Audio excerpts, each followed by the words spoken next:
அண்ணன் ஒரு கோவில் என்றால் தங்கை ஒரு தீபமன்றோ, அன்று சொன்ன வேதமன்றோ, அதன் பேர் பாசமன்றோ.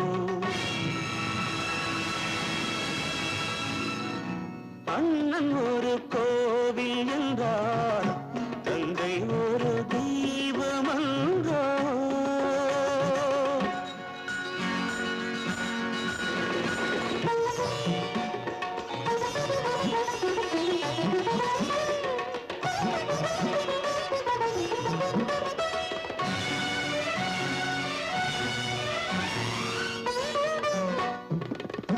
பொன்னை வைத்த இடத்தினிலே பூவை வைத்து பார்ப்பதற்கு, பொன்னை வைத்த இடத்தினிலே பூவை வைத்து